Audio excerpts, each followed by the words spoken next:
जिल्हा परिषद पंचायत समितीच्या आता निवडणुका चालू आहेत.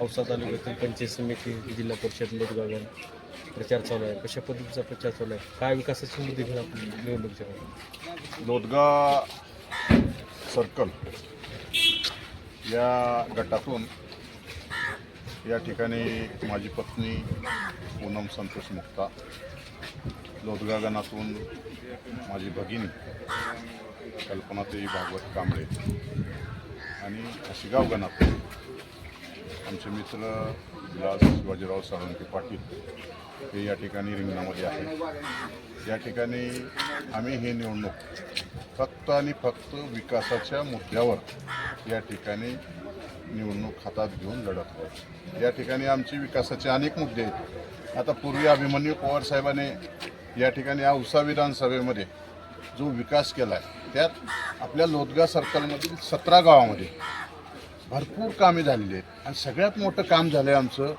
महापुरुष मार्गाचं, जे बसवेश्वर महाराजांच्या पुतळ्यापासून जे निघतं आहे रोड, तो छत्रपती शिवाजी महाराजांच्या पुतळ्यापर्यंत गेला. जवळपास 280 कोटी रुपये आपल्याला त्या ठिकाणी आमदार साहेबांनी दिले. त्या ठिकाणी आमच्या 17 गावच्या लोकांची कोणच मागणी केली नव्हती की हा रोड द्या म्हणून, पण तो रोड त्यांनी दिला. एक विकासाची दृष्टी त्यांची आहे. आज जर पाहिलं तर आपल्या या 17 गावामध्ये कुठेही बघा तुम्ही करोडो रुपये निधी आला आहे. म्हणजे कुठलंही गाव घ्या तुम्ही 2 कोटीपेक्षा जास्त निधी आहे. 2 कोटी असेल, 5 कोटी असेल, 10 कोटी असेल, 50 कोटी असेल, पण एकही गाव असं शिल्लक नाही जिथं निधी गेला नाही. आणि विरोधकाकडे आता विकासावर बोलायला काही नाही, कारण ते काही बोलूच शकत नाही. जर त्यांनी गावामध्ये गेले आणि गावकऱ्यांनी विचारलं की तुमचं एक प्रमुख काम सांगा तर ते सांगू शकत नाही. आता काही उमेदवाराचं तर असं आहे स्वतःच्या गावामध्ये सुधील विकास झालेला नाही. आज आमची सकाळी त्या ठिकाणी कॉर्नर बैठक नाही सभाच झाली आणि त्या ठिकाणी लोकांनी आम्हाला सांगितलं की किती त्या धानुऱ्याचं दुर्दैवी आहे की आलेला 1.5 कोटीचा फंड ह्यांच्या कमिशन मागण्या वाचून वापस गेलं. हे तर म्हणजे गावातील लोकांबरोबर त्यांनी केलेला अन्यायच आहे. आणि तिथला विकास हा स्वतःच्या गावचा विकास करू शकत नाही, सर्कलचा काय विकास करणार आहेत. पण बाकीच्यावर मला बोलायचं नाही. आम्ही एक दृष्टी ठेवून या ठिकाणी काम करतोय. जे आमदार अभिमन्यू पवार साहेबांच्या मार्गदर्शनाखाली त्यांच्या पावलावर पाऊल ठेवून त्यांचा लहान भाऊ म्हणून या ठिकाणी आम्ही काम करतोय. गेले 7 वर्ष झालं मी त्यांच्यासोबत आहे, बघतोय मी त्यांना ते कशा पद्धतीनं काम करतायत. त्याच पद्धतीनं या आपल्या लोदगा सर्कलमध्ये आम्ही एक विजन घेऊन उतरलोय. येणाऱ्या काळामध्ये मी निश्चित सांगतो औसा विधानसभेमध्ये सगळ्यात जर चांगला सर्कल कुठला असेल तुम्हाला बघायला मिळेल तर आमचा लोदगा सर्कल त्या ठिकाणी राहील. आणि 17 गाव बी त्यामध्ये एकदम टॉपवर राहतील. आमच्याकडे पूर्ण ब्ल्यूप्रिंट तयार आहे. गावागावामध्ये काय करायचं, 17 गावाचा विकास कशा पद्धतीनं करायची ही ब्ल्यूप्रिंट आम्ही तयार केलेली आहे. याशिवाय विकासाशिवाय बाकीच्याही गोष्टी आम्ही करणार आहोत.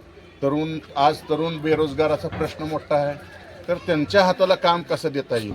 MIDC होते आता 750 एकरचे आमदार साहेबांच्या माध्यमातून, तिथं आमचे या लोदगा सर्कलमधील आमचे तरुण त्या ठिकाणी कामाला लावणार आहोत. अनेक महामंडळ आपले त्या ठिकाणी आहेत. त्या महामंडळाच्या माध्यमातून 0% जे आपलं व्याजदर आहे त्याच्यावर आपण उद्योगधंदे कसे मिळतील ते त्याच्यावर आपण काम करणार आहोत. महिला स्वावलंबी झाल्या पाहिजे, त्यांच्या हाताला काम मिळालं पाहिजे. अनेक बचत गट आपल्या सर्कलमध्ये आहेत, तर त्यांच्या हाताला आपण कसं काम द्यायचं त्याबद्दल आम्ही विचार करत आहोत. आणि त्याचा सुद्धा प्लॅन आमच्याकडे तयार आहे. आणि सगळ्यात महत्त्वाचं म्हणजे या ठिकाणी जे आपलं ग्रामीण भागामध्ये शिक्षणाचा जो विषय आहे, कारण मोठे इंग्लिश स्कूलमध्ये वगैरे पाठवून फीस भरायची ताकद प्रत्येक ग्रामीण भागामध्ये नाही. तर माझा अजेंडा आहे की जिल्हा परिषद शाळा आपण ज्या डेव्हलप करायचे, जे आता आपण आमदार साहेबांनी एक लांबजाण्याची शाळा डेव्हलप केली आहे, तुम्ही जाऊन बघा तुमच्या लक्षात येईल. त्याच धर्तीवर कॉम्प्युटर लॅब असेल, इंग्लिश शिक्षण असेल, जे तिथं मिळते इंग्लिश स्कूलमध्ये त्याच पद्धतीचं शिक्षण आपण जिल्हा परिषदमध्ये कसं देता येईल त्यावरही आम्ही चांगल्या प्रकारे विचार केला आहे. येणाऱ्या काळामध्ये ह्या सर्व गोष्टी आम्ही लोदगा सर्कलमधील प्रत्येक नागरिकाला त्या ठिकाणी देणार आहोत. पंचायत समिती निवडणूक 2025-26साठी भारतीय जनता पार्टी जिल्हा सरचिटणीस ह्या नात्यानं मी सर्व लातूर जिल्ह्यातील जिल्हा परिषद पंचायत समितीचे आमचे जास्तीत जास्त उमेदवार विजयी होतील. भारतीय जनता पार्टीची जिल्हा परिषदेवर सत्ता निर्माण होईल, पंचायत समितीमध्ये सत्ता निर्माण होईल.